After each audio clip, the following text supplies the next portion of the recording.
안녕하세요. 수요일 주일 후 3일입니다. 또 수요 성경 공부 함께 하신 분들을 주님의 이름으로 환영합니다.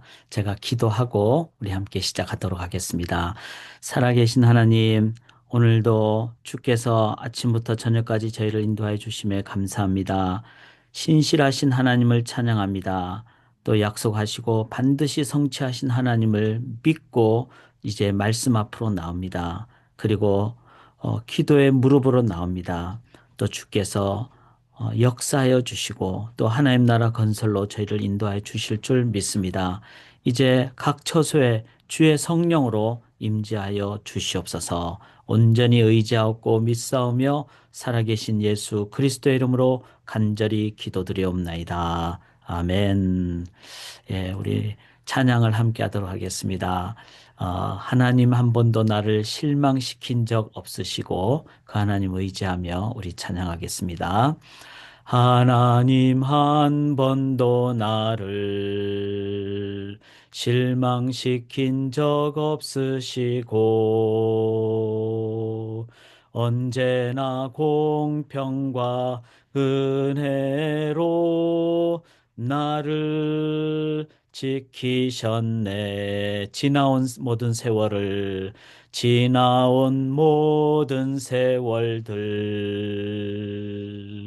돌아보아도 그 어느 것 하나 주의 손길 안 미친 것 전혀 없네. 오신실하신 주, 오신실하신 주, 내 너를 떠나지도 않으리라, 내 너를 버리지도 않으리라. 약속하셨던 주님, 그 약속을 지키사 이후로도 영원토록 나를 지키시리라 확신하네. 아멘. 약속하신 것을 우리 하나님이 반드시 지키실 줄 믿습니다. 오늘도 그 약속하신 말씀 앞으로 저희가 함께 나가도록 하겠습니다. 함께 저희가 성령님 의지하며 나누시되 좀 질문도 늘 생각하시고 또 있으시면은 나중에 나눠주시면 되겠습니다. 적어주셔도 되고요. 채팅창으로. 저희가 오늘 에스라서를 함께 나누는데 지난번에 역대기를 함께 했습니다. 그래서 지난번에 사무엘상하, 열왕기상하 함께 하고 또 그 신학적인 관점에서 그래서 제사장적인 관점에서 역대기를 바라보는 그렇게 함으로써 이제 동일한 어떤 상황에 대해서 우리가 다양한 각도로 보게 될 때 우리들은 더 풍성하게 나아가게 된다는 거죠. 그래서 교회도 여러 지체가 있죠. 이것 참 중요하다고 생각합니다. 여러 지체들이 함께 마음을 모으고 그리고 한 방향으로 나아갈 때 우리들은 다양하면서도 더 풍성하게 나아가게 될 줄 믿습니다. 지난주에 했던 그 역대기, 특별히 역대상한데 제가 정리를 10가지를 했어요. 한번 그냥 기도 잠깐 하면서라도 우리 기도 제목으로 나누면 좋겠습니다. 세대 간의 신앙 유산, 그래서 역사서죠. 그 다음에 성전의 의미. 그래서 역대상하 다음에 뭐죠? 오늘 에스라서를 함께 하는 겁니다. 에스라서의 가장 핵심은 성전과 관련되는 성전 재건과 관련되는 내용이 되겠죠. 그리고 성전은 단순히 어, 건물이 아니라 메시아, 그 다음에 성전의 핵심 그 생명력, 그 유월절과 초목절이 있죠. 이 부분이 에스라서에도 계속 나옵니다. 근데 이런 것을 우리가 이렇게 딱 연결하게 될 때, 하나님의 핵심 맥락이 무엇인가를 성경을 통해서 깨닫게 되죠. 그다음에 성전의 그 생명력은 기도와 말씀이다. 그다음에 하나님의 교회를 그 이제 건강하게 또 순수하게 보존하기 위한 우리의 자세, 이방 결혼. 그러니까 믿지 않는 자와 결혼하는 것은 믿지 않을 때 가능은 하지만 또 선교를 위해서 내가 먼저 믿게 됐을 때 뭐 이렇게 뭐 이혼하지 않아도 된다 이렇게 표현하지만 그러나 우리가 결혼하기 전에는 이, 이런 이방 결혼에 대해서는 즉 믿지 않는 분과의 결혼에 대해서는 아주 신중하게 생각을 해야 된다. 이런 걸 봐야 됩니다. 그다음에 산당 제거. 참 이렇게 역사서를 보면 계속 이 산당과 관련되는 내용이 많이 나오는데 이걸 보면서 저 자신도 저의 삶에서 산당이 무엇인가 이걸 많이 생각하게 되고 제거하게 됩니다. 그래서 온전히 제거한 아사 왕이라든지 또 히스기야 왕이라든지 이러한 철저한 온전한 계획의 필요성을 더 깨닫게 됩니다. 그리고 왕과 제사장뿐만 아니라 선지자의 역할. 그래서 우리가 시간 속에서 역사를 바르게 섬기기 위해서는 이 세 가지 역할이 함께 연합을 바르게 해야 된다. 그 다음에 역사의 주관자는 하나님이다. 그래서 인생에 우연은 없습니다. 반드시 하나님에 의해서 뿌린 대로 거두게 된다는 거 꼭 기억합시다. 그 다음에 이방 결혼과 같이 혼합에 대해서는 우리가 선교를 위해서 전도를 위해서 믿지 않는 자들하고 나아가고 또 일반은총의 영역은 우리가 함께 공유를 하지만 그러나 예를 들어서 신앙을 혼합적으로 한다든지 그건 절대로 돼서는 안 되죠.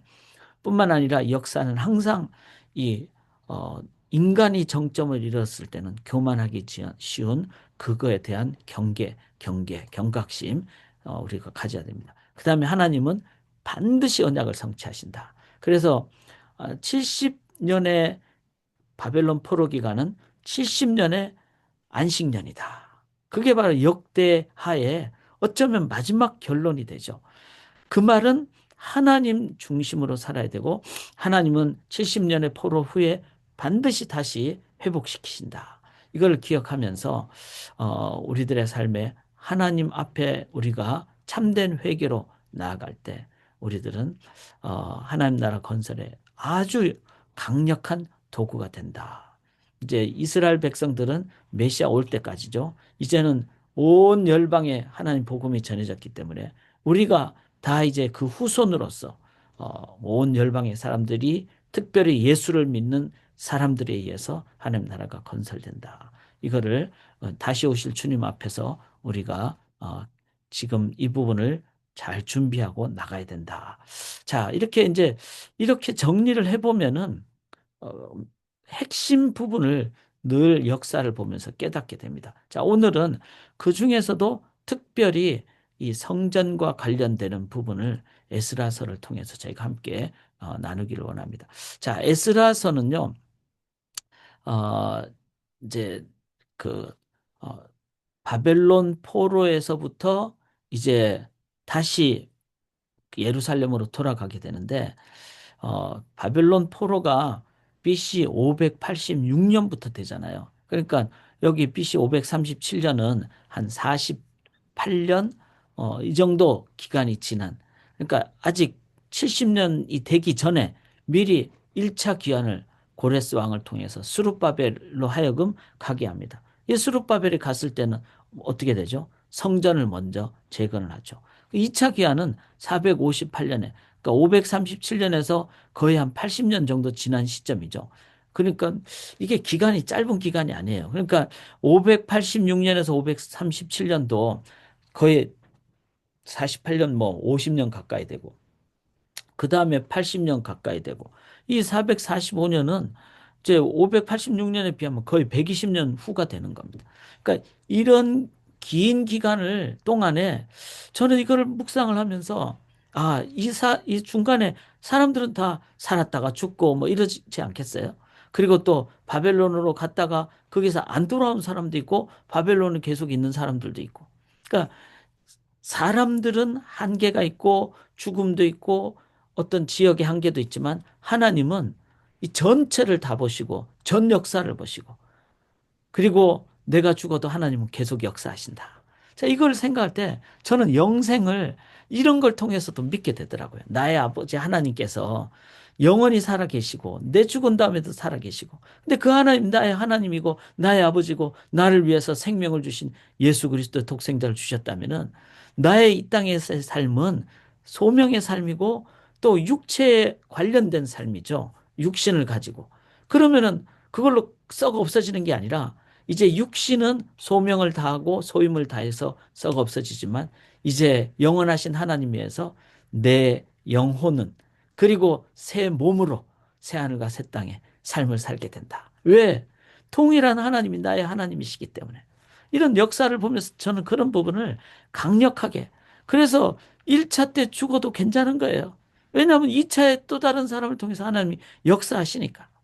이게 바로 역사의 주관자 되신 하나님을 믿을 때, 아, 내 당대에 막 모든 것이 다 안 이루어져서 막 가슴이 아프다. 그거는 너무 인간적인 생각입니다. 내 때에 내가 감당할 만큼. 그래서 모세가 느보산에서 죽어도 좀 아쉬움은 있지만 그걸로 막 불평하고 막 눈을 못 감고 그러지 않는다는 겁니다. 왜? 그 모세는 그 다음에 여호수아의 시대에도 하나님은 동일한 하나님이시기 때문에. 자, 이거를 기억할 때 이제 우리가 한 가지 기대하는 건 뭘까요? 다시 오실 주님 앞에서 우리가 다 같이 보게 된다는 거예요.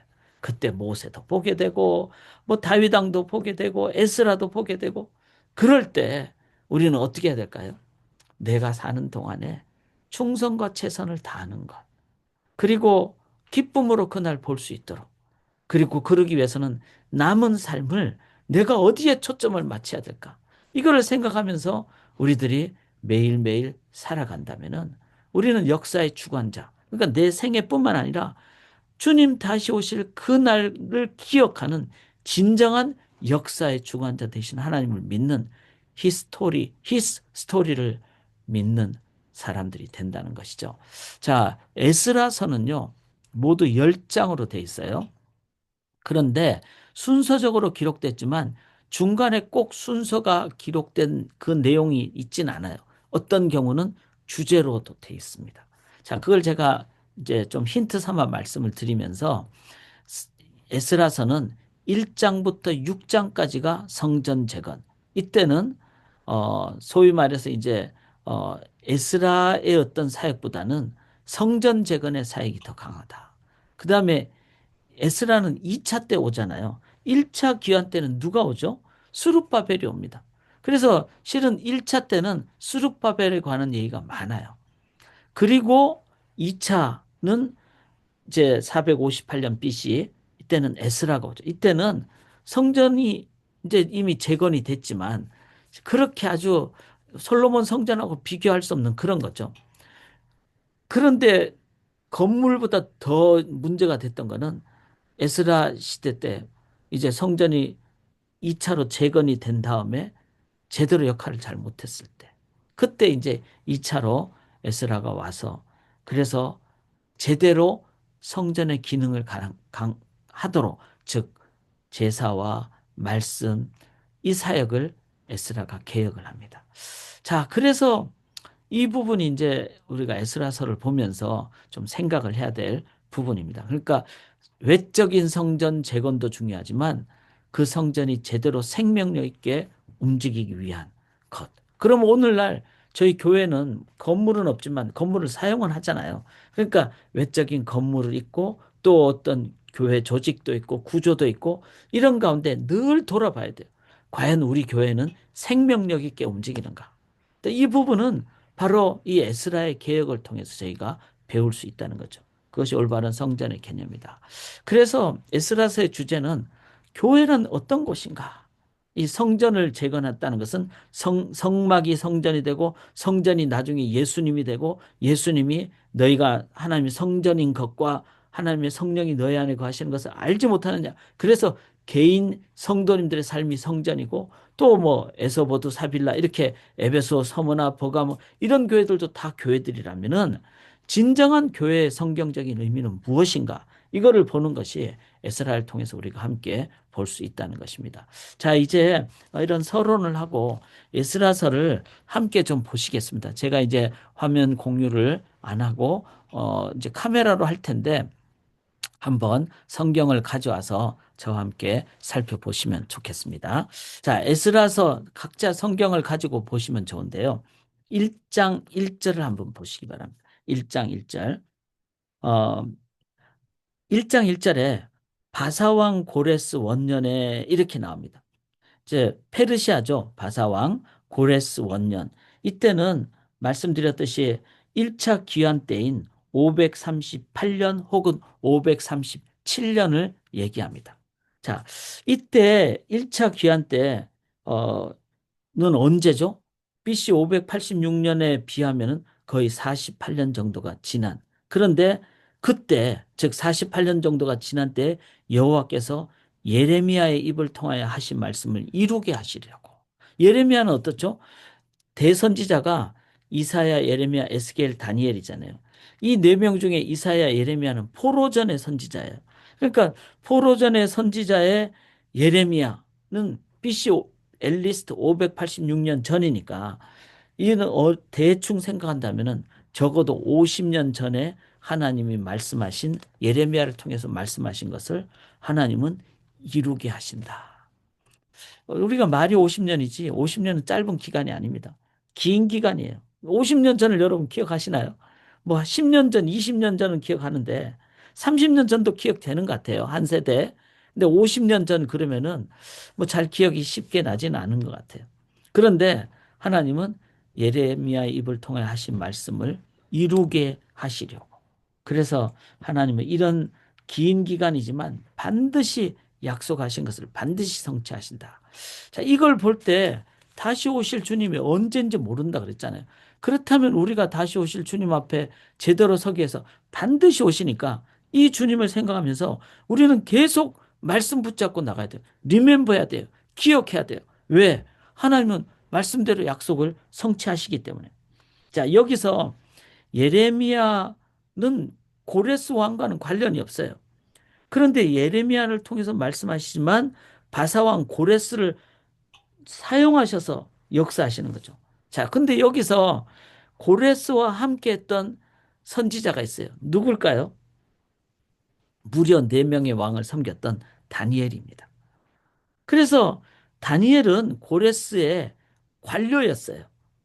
그러니까 하나님은 고레스를 사용하시지만 어떻게 그 고레스가 그렇게 뭐 마음 착하게 막 자기 기록도 보고 그다음에 그 탈취했던 느부갓네살 왕이 탈취했던 그런 성전의 기물과 예물들을 다 돌려주라고 그렇게 했을까? 그런데 고레스의 관료가 다니엘이었다는 겁니다. 이것을 생각할 때 하나님은 이 이방왕 고레스를 사용하시지만 실은 고레스를 사용하도록 하나님 또한 누구를 함께 사용했습니까? 다니엘을 사용했다는 거예요. 자, 그래서 이런 걸 생각할 때 우리들은 예레미야처럼 사용될 수도 있고 다니엘처럼 사용될 수도 있다는 겁니다. 중요한 것은 내가 늘 하나님 여기 있사오니 내 입술을 깨끗하게 하고 그리고 하나님 사용하여 주십시오. 이렇게 준비가 될 때 하나님은 예레미야처럼 사용하기도 하시고 다니엘처럼 사용하기도 하신다. 중요한 것은 그렇게 선지자들 통해서 하나님은 고레스를 통해서 하나님의 그 약속을 성취하신다.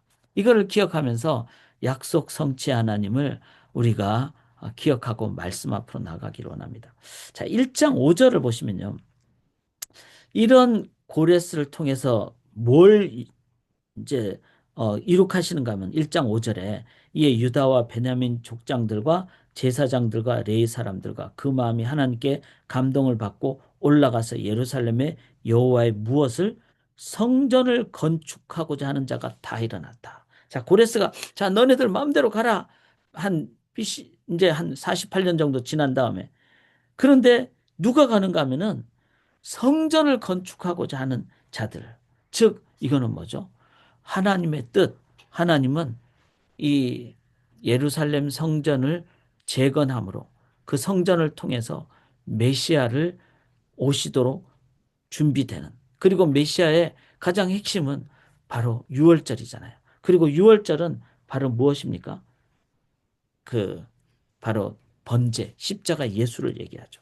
그러니까 자, 이런 걸 통해서 예루살렘 성전이라는 건물이 아니라 우리 삶의 예수 중심으로 나가는 이것을 하나님은 원하셨고 이 부분에 대해서 건축하고자 하는 자가 다 일어나서 다 갔다는 거예요. 그 마음이 하나님께 감동을 받고 올라가서. 자, 그래서 저희 또한 오늘날 성전 재건을 하기를 원합니다. 우리들의 삶에서 예수의 보혈을 의지하고 주님만을, 그리스도의 향기만을 바라기를 원해서 우리가 나아가신다면은 저희들은 바로 이러한 마음으로 뭐 48년이 됐든 50년이 됐든 우리들은 우리의 삶에 중단됐던 이 성전 재건을 건축하는. 자, 뭐 50년 만에 재건하는 게 그것도 중요하지만 더 중요한 것은 계속 이 성전의 본질을 회복해야 되겠죠. 자, 그래서 그거를 에스라를 통해서 우리가 함께 보면 좋겠습니다. 2장으로 이제 자 그렇게 해서 올라가는데 올라가는 사람들 이름이 여기 있죠. 이름을 보시면은 2절에 보면 스룹바벨과 예수아와 느헤미야와 스야 이렇게 나오죠. 그러니까 스룹바벨이 중심이 돼서 1차 귀환한 그 사람들 성전 재건의 사람들입니다. 자 이런 사람들을 이 이름들이 나오는데 2장 3절에 바로스 자손이 2172명이요 이렇게 나와요. 그러니까 한 사람 한 사람을 다 셌다는 거예요. 그래서 바로스 자손, 스바랴 자손, 그러니까 지파 밑에 자손들 숫자 이름을 다 지도자 이름을 적고 숫자를 다 셌어요. 자, 이런 부분을 보면서 한 명 한 명의 소중함을 깨닫게 됩니다. 이들은 다 소중한 자들이에요. 왜냐하면 성전 건축에 헌신한 사람들이기 때문에. 이들이 갔던 그 바벨론으로부터 예루살렘까지의 거리는 1500km 정도예요. 그리고 걸어서는 4개월 정도 걸립니다. 여기에 숫자를 한번 봐보세요. 여기 보시면은 64절, 2장 64절에 보면은 온 회중의 합계가 42,360명이라 그랬어요. 그런데 2장 3절부터 이제 쭉 나오는 숫자를 다 더하면은 2만 9천 명 정도 돼요. 29,818명이거든요. 그러면 이들의 숫자보다는 여기 64절에 다 합하는 4만 2천 명 훨씬 많잖아요. 그럼 여기에는 누가 빠진 거예요? 앞에는 남자들, 성인들만. 그러면은 64절에 4만 2천 명 중에는 여성들과 또 어린이들까지 다 들어갔다는 거예요. 그러니까 한 명 한 명이 소중하다는 것을 다 숫자를 센 것을 당시에는 여자와 어린이도 숫자에도 안 셌거든요. 인구조사에도 들어가지 않았어요. 근데 여기서 다 셌다는 것은 하나님 나라의 본질 회복이죠. 하나님 형상으로 다 창조됐기 때문에. 그래서 본질적으로 회복한 그 이름들을. 그래서 참 이걸 생각할 때, 아, 예수님은 우리 모든 영혼을 위해서 죽으셨다. 그리고 한 명 한 명이 소중하다. 이게 바로 진정한 하나님 나라의 모습이다. 이거를 이 본문을 통해서도 깨닫게 됩니다. 자, 이 성전을 짓기 위해서는 그 공동체가 아주 질서가 있어야 되고 강력해야 돼요. 그런데 이름들이 다 들어가는데 59절에 보면은 그들의 조상의 가문과 선조가 이스라엘에 속하인지 계보가 정확치 않은. 그러니까 누락이 된 거예요. 생각을 해보세요. 한 50년 정도 지났으니까 이 계보가 정확치 않은 거예요. 그리고 없어진 것도 있어요. 그래서 이들에 대해서는 일단은 보류 혹은 홀드 일단 이제 잠시 중단 이렇게 되는 거죠. 그 중에서 특별히 61절에 보면은 제사장 중에는 62절 이 사람들은 계보 중에서 자기 이름을 찾아도 얻지 못하기 때문에 그들을 부정하게 여겨. 이 부정하게 여겼다는 것은 뭐 이 사람들이 죄 많다 이런 뜻이 아니라 일단은 이 사람들은 홀드해야 된다. 이런 의미로 부정하게 여겨 제사장의 직분을 행하지. 자, 이게 부정하다는 표현을 썼던 것 자체는 그만큼 하나님 나라의 거룩성, 경건성을 의미합니다. 그러니까 이 세상에 있기 때문에 우리가 완벽하지 못합니다. 그렇지만 교회는 99%까지 경건하도록 노력을 해야 된다는 거예요. 그게 성화예요. 근데 성화는 어디서부터 출발합니까? 우리의 노력으로? 아니죠. 예수의 보혈을 계속 반복 의지함으로. 그리고 예수의 보혈은 너무나 넓고 길고 높고 깊기 때문에. 그래서 우리가 많이 충분하게 계속 의지할 때 우리들은 1%를 넘어 99%까지 성화를 인도함을 받을 수 있어요. 100%는 안 됩니다. 그러나 20%에 만족하지 말자고요. 나는 뭐 이 정도면 됐다. 이게 아니에요. 50%에서도 만족하지 말자고요. 이 땅에서 교회는 100%는 온전히 안 될지 모르지만 99%까지 될 수 있도록 이거는 바로 거룩한 공동체가 되어야 되기 때문이라는 거죠. 그래서 자, 여기서 이 계보를 정확하게 다시 못했는데 그런데 61절에 보면은 제사장 중에는 하바야 자손과 학고스 자손 이렇게 나오잖아요. 학고스 자손. 그런데 이 학고스 자손은 느헤미야 3장 4절에 보니까 느헤미야 3장 4절과 21절에 보니까 이 학고스의 손자 우리아의 아들 무레못 이렇게 나왔어요. 즉 우리아의 아들 무레못은 누구의 손자예요? 학고스의 손자예요. 근데 여기 2장 61절에는 학고스 자손이란 학고스라는 표현이 나오고 그 다음에 여러분 에스라 8장 33절을 한번 봐보세요. 8장 33절에 보면은 이제 성전에 딱 갔는데 예루살렘에 갔는데 거기에서 누가 딱 나와요? 제사장 우리아의 아들 무레못이 딱 나오는 거예요. 그러니까 이걸 연결하면은 느헤미야에는 느헤미야에는 제사장 우리의 아들 무레못 이렇게 나오는데 느헤미야에서는 이들이 학고스의 손자 우리의 아들 무레못이 나온다는 거예요. 그러면 이 말은 뭐죠? 바로 학고스의 손자 우리의 아들 무레못은 나중에 이 2장 61절 에스라 2장 61절에서는 계보를 발견하지 못했지만 나중에 계보를 발견하게 되는 거예요. 그러니까 느헤미야 그러니까 수룹바벨 시대하고 에스라 시대는 거의 한 80년 차이가 나잖아요.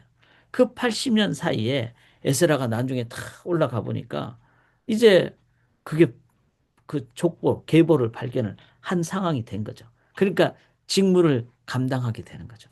참 이걸 보면서도 어, 참 너무나 질서를 중요시 여겼구나.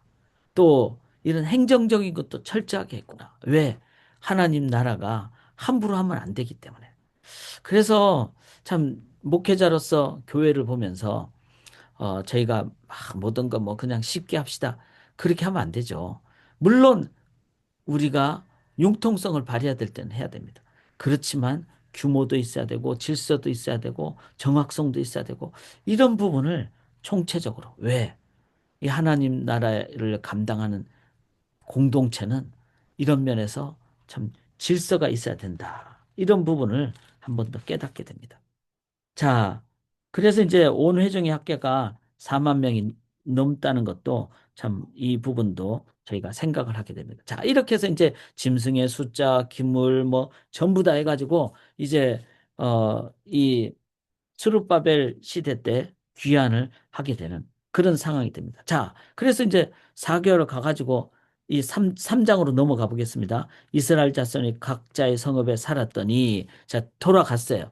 돌아가서 이제 이들이 일곱째 달에 이르렀어요. 자, 일단 가자마자 그냥 막 시작한 게 아니라 돌아가서 여기 3장 8절에 보면 예루살렘에 있는 하나님의 성전에 이른 지 2년 둘째 달에 이렇게 나오죠.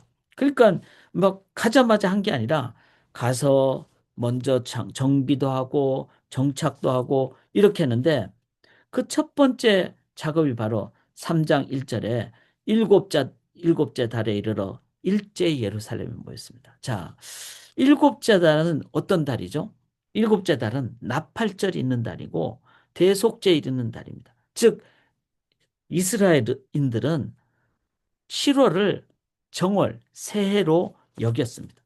그리고 이때 이제 어 여기 3장 2절에 보면 제단을 만들고 번제단을 올려드려서 이제 아직 그 성전을 짓는 상황이 아니었어요. 재건하는 상황이 아니었어요. 근데 제일 먼저 단을 먼저 만들고 먼저 제사를 드립니다. 즉 예배를 드리는 것이죠. 이거는 뭘 의미합니까? 성막 건축 이런 것보다 더 중요한 것은 이 우리를 인도하신 하나님, 그 하나님만이 우리의 삶의 인도자시다. 그래서 바벨론 포로로 갔을 때도 하나님 어떻게 하십니까? 70년 동안 그러니까 그때 당시로서는 70년은 아니죠. 한 48년, 그다음에 여기 2년째니까 49년, 50년 이렇게 되는 데죠. 그 기간 동안에 하나님은 계속 안식의 주인이신 하나님. 그래서 우리 안식은 하나님만 바라보고 하나님이 전부이시다. 이거를 이스라엘 백성들은 깨닫고, 그리고 이제 새해 됐을 때 이제 하나님 앞에 다 모여서 이제 번제를 먼저 드리게 됩니다. 자, 3장 5절에 보면 그 후에는 항상 드리는 번제와 초하루와 여호와의 모든 거룩한 절기의 번제와 사람이 여호와께 기쁘게 드리는 예물을 드리되, 즉 건물보다 하나님 앞에 예배 드리는 것, 이거를 우선적으로 향하게 됐다는 거죠. 이런 부분도 참 원리적으로 중요합니다. 그래서 내 마음을 하나님께 올려드리고 내 삶에 매일 하나님 앞에 이 항상 드리는 번제는 상번제잖아요. 그러니까 아침마다, 그래서 제가 새아침 기도에는 이런 비전을 갖습니다. 각 처소가 성전이 되고, 뭐 성전이란 말은 저는 이제 성전이라는 부분이 자칫 잘못 그냥 건물로만 이해되는 것은 되게 안 좋습니다. 그래서 우리 각 가정이 성전이고 우리 삶이 성전이고 제 마음이 성전이고 이런 것이죠. 그래서 이 부분을 항상 새아침 기도회 때 항상 먼저 올려드리고, 뭐 출근하시느라고 새아침 기도회 못 참석하시면은 내가 적어도 일어나자마자 하나님 앞에 내 개인 새아침 기도를 하고, 그래서 제가 새벽 요즘은 이제 5시 55분에 묵상으로 깨워드리는 거예요. 그렇게 할 때 내가 먼저 묵상하고 다시 점검하고 말씀 앞으로 나가는, 이게 바로 성전의 본질적인 의미다. 건물 먼저 안 지었다는 거죠. 이거를 기억할 수 있기를 원합니다. 3장 3절에 해석과 관련되는 문구가 나오기 때문에 무리가 모든 나라 백성을 두려워하여 제단을 그 터에 세우고, 이렇게 하니까 이게 조금 해석이 안 되잖아요. 두려워하면 제단을 안 세워야 되겠죠. 그런데 무리가 모든 나라 백성을 두려워하였지만, 원어적인 의미는 그렇게 이해를 해야 되는. 그래서 여러분 성경에 그렇게 적어 놓으세요. 두려워하였지만 제단을 겉터 위에 세우고. 자, 상황은 어려웠어요. 당시에 이미 50년이 지났으니까 예루살렘 그 지역에 와가지고 에살핫돈의, 아수르의 에살핫돈 왕의 이주 정책에서, 혼합 정책에서 유대인과 아수르 사람들을 막 결혼을 시켰어요. 그래서 난 사람이 누구죠? 사마리아인들이에요. 이 사마리아인들은 혼합 족속들이죠. 이들이 와가지고 막 그냥 방해도 하고 막 뭐 유혹도 하고 막 이런 거죠. 그리고 공격 막 하려고 하고 막 그런 거죠. 그러니까 딱 돌아왔을 때 이미 살고 있는 이 사마리아 사람들, 그 외 이웃 나라 백성들을 두렵지 않겠어요? 두려워하였지만 그러나 제단에 터를 세웠다는 거예요. 자, 그래서 우리가 누구를 바라봐야 됩니까? 하나님만 바라봐야 돼요. 여호와 하나님만. 우리가 건물이 없어도, 아니면 뭐 숫자가 부족해도 하나님만 바라봐야 된다는 거예요. 그리고 그 하나님 앞에 먼저 올려드려야 돼. 이게 바로 예배예요. 그래서 새벽 제단을 쌓아야 되고 주일날 제단을 쌓아야 되고 예배를 드려야 되고, 이 중심으로 나아갈 때 비록 초라해도 2차 성전 제거는요. 2차 성전은 솔로몬 성전에 비하면 너무나 초라했어요. 그래서 여기 3장 12절에 보면은 제사장들과 레위 사람들과 나이 많은 족장들은 첫 성전을 보았고, 자, 2년 둘째 달부터 성전을 막 짓기 시작했어요. 그래서 성전을 막 지었어요. 지었는데 나이 든 사람들은 50년 전에 솔로몬의 첫 성전 무너지기 전에 봤던 사람들은, 야, 그 엄청난 성전에 비하면은 너무나 초라한 성전을 보니까 대성통곡을 했다는 거예요. 그렇게 초라할 수 있어요. 그렇지만 이 성전이라고 초라한 겁니까? 외형은 초라해도 그 성전의 엄연한 머리는 하나님 되시고 그 하나님이 함께 하신다는 겁니다. 그래서 우리가 속아 넘어가면 안 돼요. 외적인 것이, 헤롯 성전이 뭐 84년 동안 84년 동안 수리를 했어요. 그러니까 얼마나 어마어마했겠어요. 그런데 AD 70년에 디도 장군이 와서 성전에 그 돌 하나도 돌 위에 남기지 않을 만큼, 왜? 그 사이사이에 금을, 금으로 입혔다는 그는 그냥 소문이 있었기 때문에. 그래서 사람들이 금 가져가려고 돌 하나도 남기지 않고 다 분산을 했다는 거잖아요.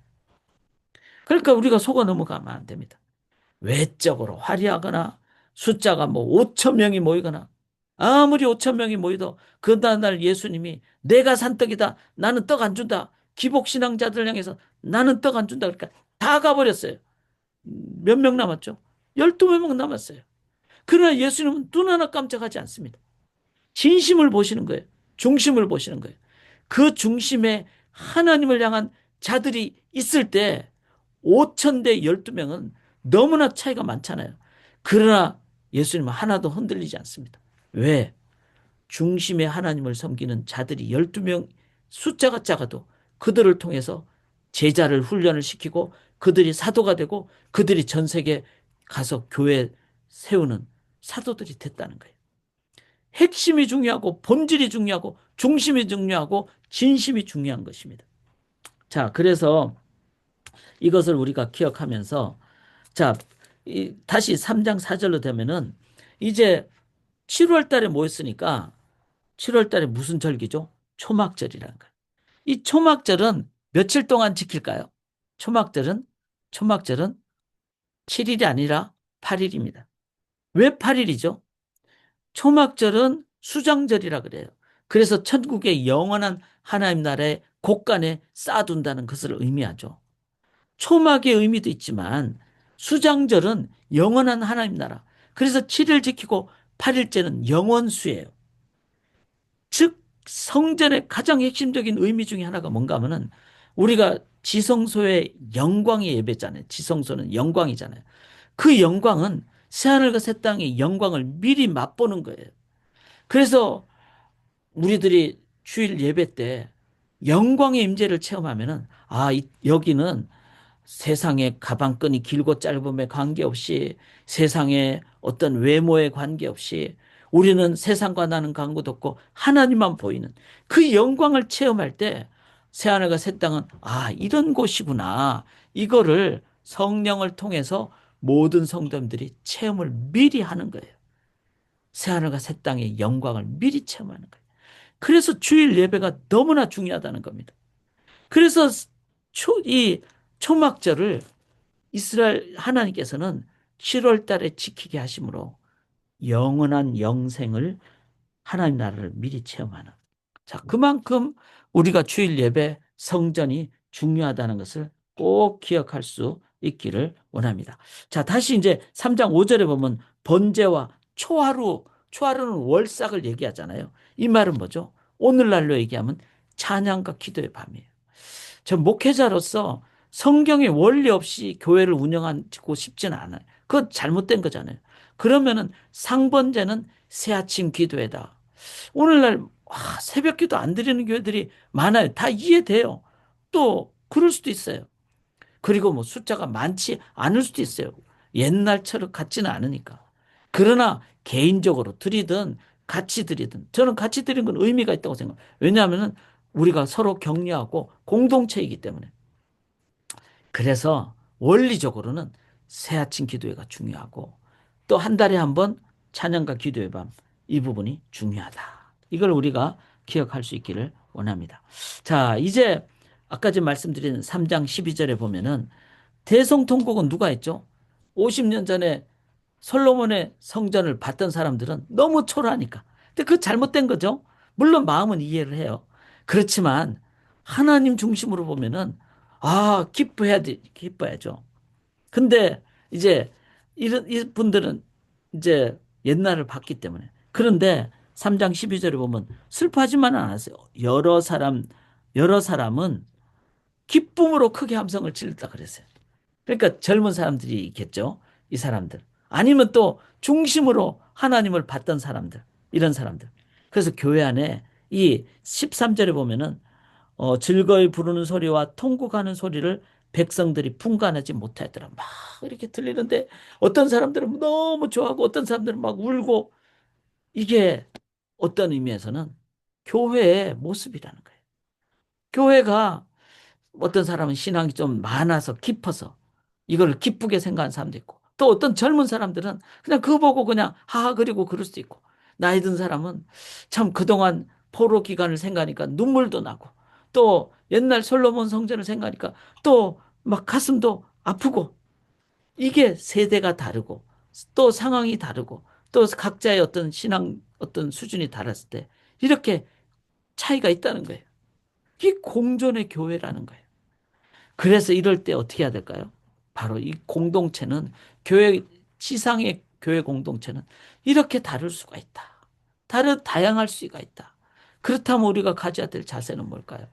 서로 이해도 하고 또 이 부분에 대해서 같이 대화도 하고 노력도 하고 그게 교회 아니겠어요? 다르다고 내치고 이런 것보다 우리끼리만 교회가 이쪽끼리만 교회다. 이것도 저는 잘못이라고 생각합니다. 지상교회는 그래서 예수님이 열두 제자를 부르실 때 거기에는 베드로도 있고 어부 출신도 있고 마태처럼 세리 출신도 있고 각자 다양한 거예요. 거기에는 정말 열혈분자, 열혈당원도 있고 막 급진적인 사람도 있고 그렇지 않은 사람도 있고 또 예수님이 제자는 아니지만 니고데모와 같이 포수주의자도 있고 여러 종류의 사람을 예수님은 함께 불러서 하나님 안에서 훈련시켜서 한 공동체로 만들어 갔다는 거예요. 이거를 우리가 꼭 기억할 수 있기를 원합니다.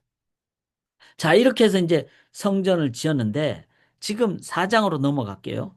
이 4장은요, 중간 삽입구입니다.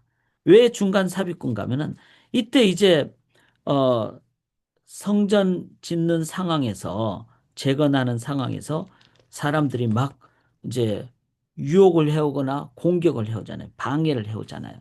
그런데 이 방해오는 사람들이 어떤 사람들인가 하면은 여기 보면은 4장 1절에는 어 이제 사로잡혔던 자들의 자손이 이스라엘 하나님 여호와의 성전을 건축한 다음을 유다와 베냐민의 대적이 듣고 이랬어요. 대적. 이 사람들은 소위 말해서 사마리아 사람들이죠. 이 사람들이 이제 여기 2절에 보면 아수르 왕 에살 핫돈이 이렇게 나오잖아요. 혼합 정책을 한 에살 핫돈에서 아수르 사람과 유대인들이 결혼시켜 가지고 된 후손들이죠.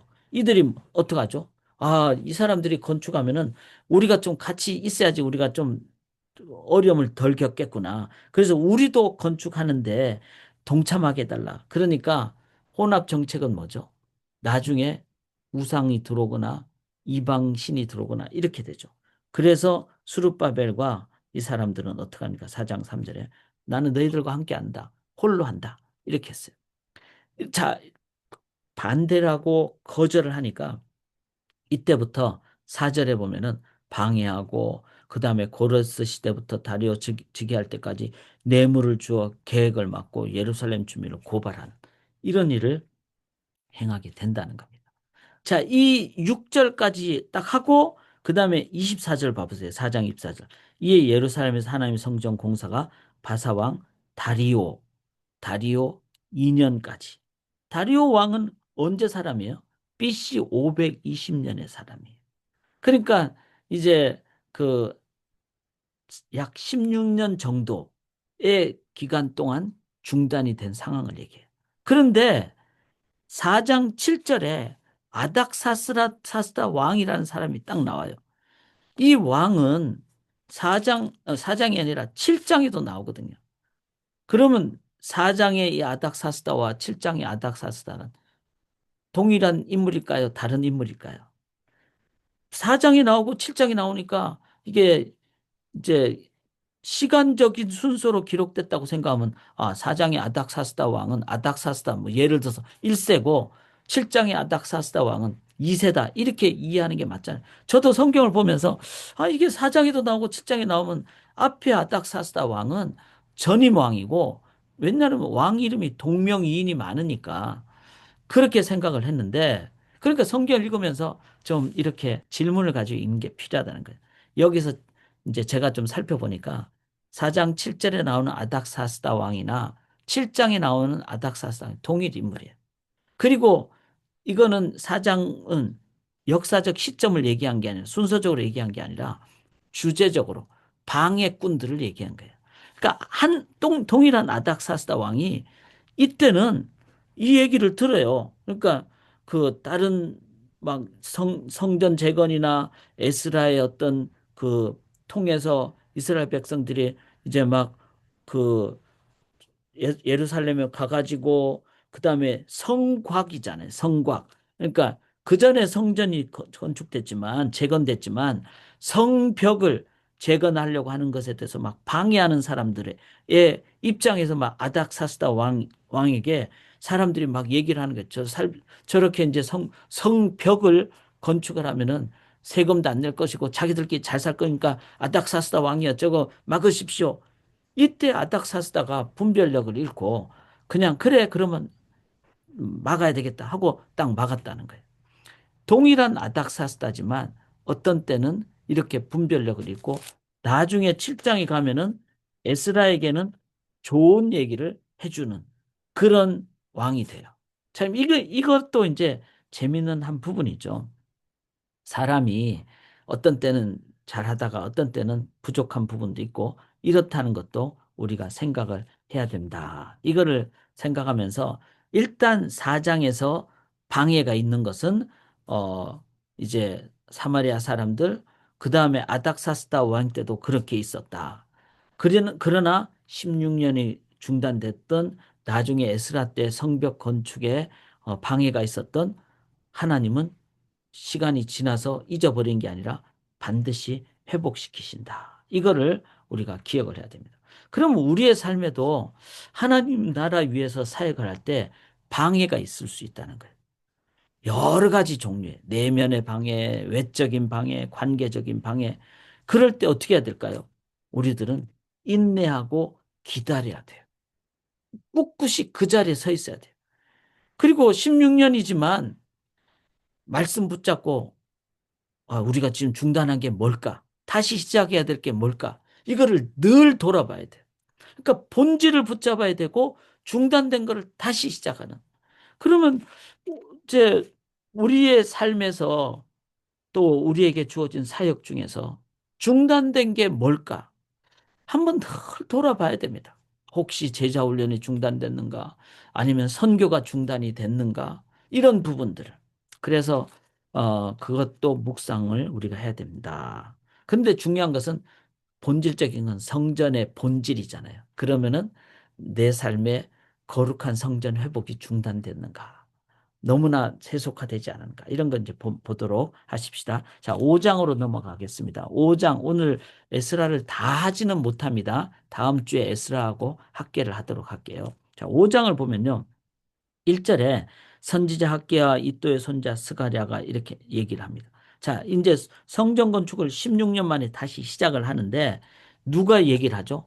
학계 선지자가 나오는 거예요. 그러니까 16년 지났을 때 선지자가 일어나는 거예요. 그래 학계 1장 2절에 보면 그런 얘기가 나오죠. 너네들 왜 그냥 자기 집 짓는 것만 하느냐? 하나님의 집을 왜 이렇게 그냥 내팽개쳤느냐? 이러면서 그리고 스가랴가 일어나죠. 스가랴 선지자가. 스가랴의 이름 뜻이 뭐죠? 여호와께서 기억하신다는 거예요. 참 이 이름은 꼭 기억하면 좋겠어요. 우리는 잊어버려도 하나님은 기억하십니다. 그래서 하나님 의지할 때 하나님 위해서 다시 이제 세워지게 된다는 거죠. 그래서 이 시대의 선지자적인 역할이 중요하다. 그러면 이 시대의 선지자는 누구죠? 말씀이에요. 그래서 말씀을 늘 붙잡아야 돼요. 그다음에 2절을 보면은 선지자와 함께 2절에 수룹바벨, 스알디엘의 아들 수룹바벨이 나오잖아요. 즉 정치가들 아니면 지도자들이 나와요. 그 다음에 5절에 보면은 하나님이 유다 장로들을 돌보셨으므로 이렇게 나와요. 그러니까 자 선지자, 스룹바벨 지도자들 그 다음에 유다 장로님들이 일어나 가지고 이 선지자들과 지도자들을 통해서 장로들이니까 소위 말해서 지도자들이고 유지들이잖아요. 그러니까 백성들을 이끌어가는 사람들이에요. 이 사람들이 장로님들이 함께해서 이제 성전 재건을 16년 만에 다시 재건을 하는데 6절에 보면은 총독 다뜨네가 나와요. 그러니까 당시에 이제 그 이스라엘은 아직 독립하지 못했으니까 페르시아의 총독이 와가지고 당신들 이제 이 일을 하는 이유가 뭡니까? 이렇게 하니까 이제 총독의 그런 명령이 됐을 때 9절에 보면 우리가 그 장로들에게 물어보기를 누가 너에게 명령하여 이 성전을 건축하고 이 성곽을 마치라고 했느냐. 이렇게 딱 할 때, 그리고는 당신들의 지도자가 누구냐라고 이렇게 총독이 물어보면은 장로님들이 뭐라고 대답합니까? 5장 11절에 그들이 우리에게 대답하여 이르기를, 저는 이게 참 너무 좋더라고요. 우리는 천지의 하나님의 종이다. 참, 그 선지자는 뭐 당연히 이제 영적 지도자니까, 또 스룹바벨도 뭐 영적 지도자니까, 아니면 지도자 중에 지도자니까. 그런데 실제로 백성들을 잘 이끌어가는 그 대표들은 다 누군가 하면 장로님들이. 이 장로님들이 뭐라고 대답하면, 그 총독이 딱 묻는, 너희들의 우두머리가 누구냐? 그러니까 뭐 학계라 그러지도 않고 스룹바벨이라 그러지도 않고, 누구라니까, 우리는 천지의 하나님의 종이라. 이게 바로 성전 재건이에요. 그러니까 신앙 고백이 제일 중요하다는 거예요. 신앙 고백은 그냥 암송이 아니라, 신앙 고백은 우리의 우두머리는 천지의 하나님이십니다. 아멘. 창조자 하나님이십니다. 구원주 하나님이십니다. 우리의 영원한 반석은 여호와 하나님입니다. 이거를 고백하는 것이 실은 성전 재건이에요. 거기서 이미 우리들은 우리 속에 계신 하나님에 대한 고백이 나오고, 하나님이 기뻐하시고 하나님이 임재하시고 이미 지성소가 보여지는 것이죠. 참, 저는 이 5장 11절의 이 고백이 너무나 중요한 그런 모습이었어요. 이미 이제 그렇게 되니까 이제, 그러니까 이제 확인이 됐잖아요. 그 총독이 물어보니까 이제 뭐 학계도 그렇고 스룹바벨도 그렇고 유다 장로님들도 그렇게 얘기하고, 그렇게 얘기하니까 이제 그 고레스의 명령을 확인하고 다리오에 의해서 이제는 성전 기물도 주고, 그래서 다 이제 예루살렘 그 성전에 그 생명력을 부여하는 제사도 드리게 하는, 그 일을 다 하게 하는, 이 일을 하게 하는 거죠. 그래서 6장에 넘어가면은 이에 다리오 왕이 조서를 내려 문서 창고 바벨론 보물을 그 조사하고, 그러니까 문서, 이 기록이 중요하죠. 저는 일기를 매일 쓰거든요. 그 다음에 그 매일 성경 책에 매일 그날 본문이나 했던 일들을 기록을 해요. 투두 리스트를 다 기록하거든요. 지금 오늘까지 제가 한 게, 제가 실은 3천일을 작정하고 오늘이 어 2283일이에요. 2282일. 그러니까 2282일을 하루도 빠짐없이 제가 해야 될 일을 딱딱 기록을 했어요. 이게 왜 중요한가 하면은, 오늘 누구를 만났다, 오늘 무슨 일을 한다, 이거는 나중에 뭐 소위 말해서 이건 증빙 자료가 되는 거죠. 거짓말 안 하고 이걸 딱 들이대면은 이거는 기록이 되는 거죠. 일기도 한꺼번에 매일 쓰면은 쓸 수 있잖아요. 몇 날, 며칠, 며칠. 그런데 그렇게는 필체가 그렇게 되지가 않아요.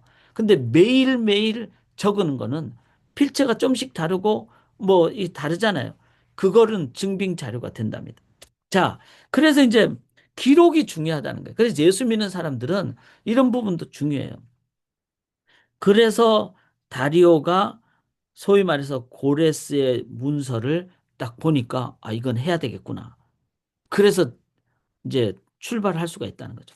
그래서 다리오가 이제 7절에 보면 하나님 성전 공사를 막지 말라. 그리고 장로님들이 이렇게까지 신앙 고백을 하니까 건축하게 하라. 그리고는 이제 8장에 보면 돈도 제공해주고 짐승도 제공, 9장에 짐승도 제공해주고, 자기를 위해서 10절에는 왕과 왕자를 위해서 기도해달라고 부탁도 하고, 이게 참 아름다운 장면 아닙니까? 물론 다리오가 믿었다는 것을 의미하지는 않습니다. 그러나 적어도 방해는 안 하고 도움을 주는 것이죠. 하나님의 도구가 된 것이죠. 그 다음에 11절에 보면은 누구든지 이 명령을 어기면은 그렇게 이제 막지 말라. 걸음더미가 되게 하라. 그러니까 이거 아주 강력하게 명령하고, 13절에 보면은 신속히 준행하게 된다는 겁니다.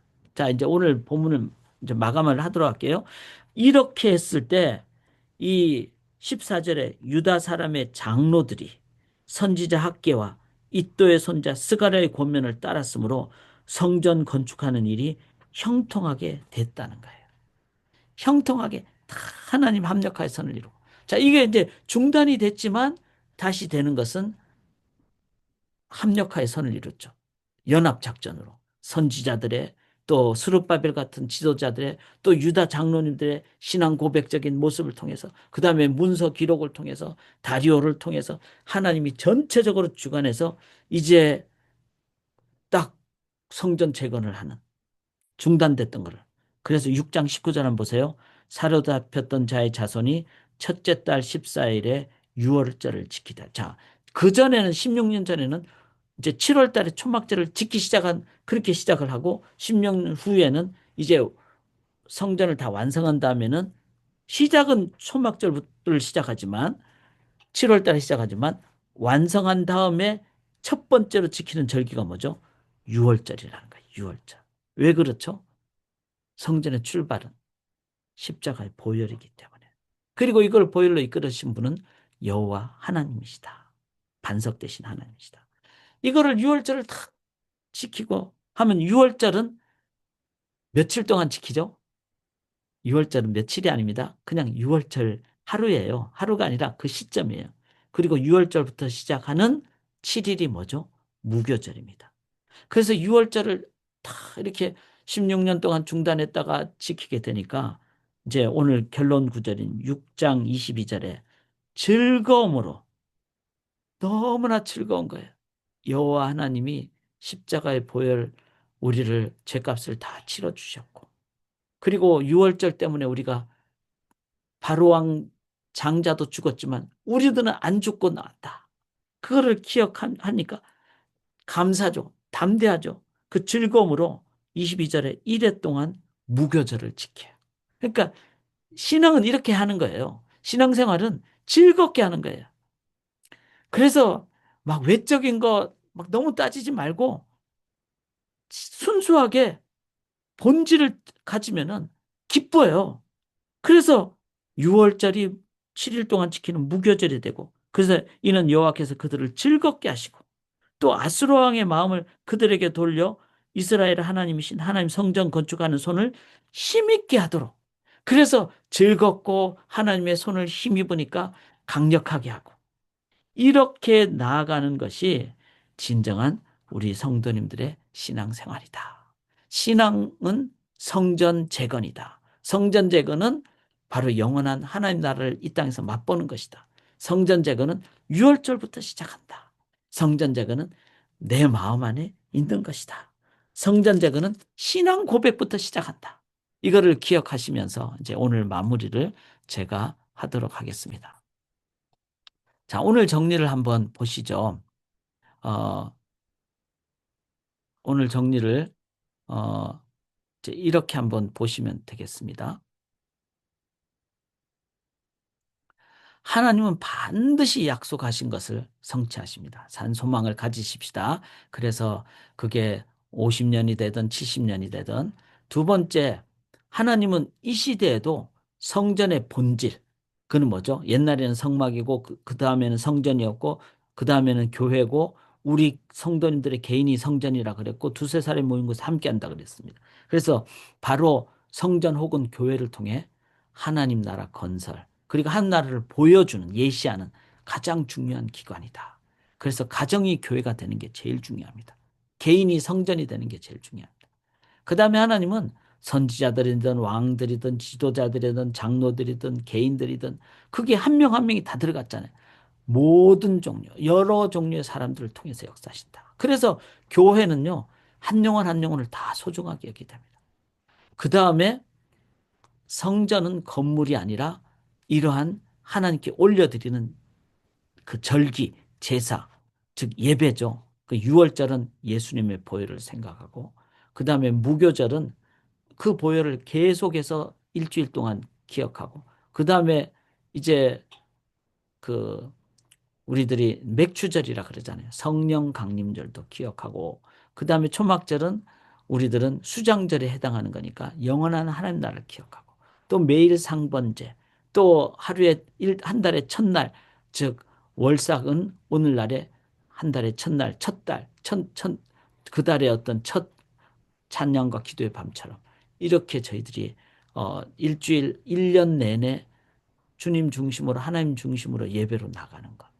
그 다음에 50년 짧은 기간이 아닙니다. 그렇지만 아무리 역사 그 긴 기간이라도 하나님은 기록을 통해서 또 세대를 통해서 아까 제 나이 든 사람 젊은 사람 다 함께함으로 그래서 우리가 같이 가야 돼요. 그리고 같이 갈 때 쉽진 않아요. 특별히 MZ 세대하고 그 전에 뭐 베이비 부모 세대는 참 쉽지 않거든요. 그렇지만 한 하나님 안에서 서로 이해하고 그렇게 누구는 막 예루살렘 재건을 보면서 막 울고 통곡하는데 누구는 막 기뻐하고 그렇게 달라요. 그렇지만 같이 하나님 안에서 공동체로 나아가고 헌신하고 나아갈 때 하나님은 그 공동체를 통해서 이제 함께하고 역사를 인도해 주신다. 그래서 이제 그 일은 결국 메시아의 초림을 위한 모든 것이죠. 그리고 우리 시대는 뭐죠? 메시아의 재림을 위해서 우리가 이렇게 다 약속과 교회와 여러 종류와 또 예배와 또 함께 모든 세대 함께하는 그렇게 될 때 우리들은 메시아 재림을 잘 준비하는 자들이 된다는 거예요. 자, 이제 오늘 시간이 돼서 한번 질문이 혹시 계시면은 지금 채팅창에 주셔도 되고 마이크를 키셔서 질문을 주셔도 되고 피드백을 주셔도 됩니다. 제가 한 30초만 여러분 요 내용을 한번 보시면서 어, 뭐 꼭 질문을 안 하셔도 돼요. 그러나 질문이 있으시면 아니면 피드백이 있으면 30초 동안에 제가 기다릴 테니까 서로 잠깐 돌아보는 시간을 갖도록 하겠습니다.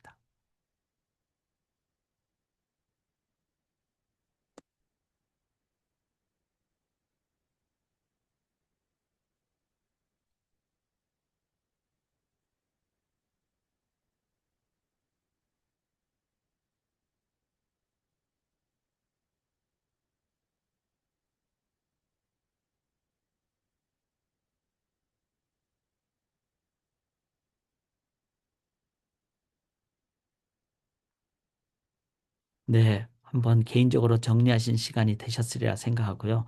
또 주중에라도 질문을 많이 하는 게 좋아요. 저도 오늘 또 질문하면서 다시 보니까 조금 더 이렇게 저한테는 참 정리가 됐습니다.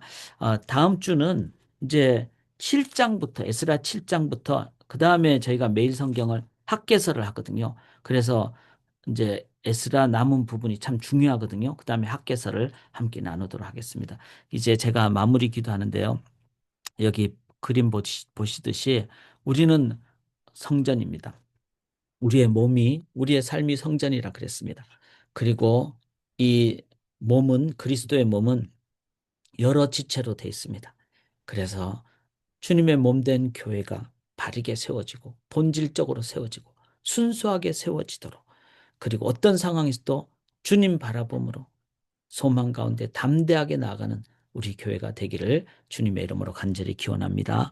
살아계신 하나님, 주님 다시 오실 때까지 이 땅에서 새하늘과 새 땅에 그 하나님 나라를 체험하고 미리 맛보고 또 함께 나누는 거룩한 살아있는 생명의 사랑의 주의 교회가 되도록 인도하여 주시옵소서. 각 가정을 인도해 주시고 각 개인을 인도해 주시고 에나버 소망교회라는 로컬 철치를 인도해 주시고 주님의 몸된 보편교회를 인도하여 주시옵소서. 믿고 순수하기를 원하오며 살아계신 예수 그리스도의 이름으로 간절히 기도드리옵나이다. 아멘.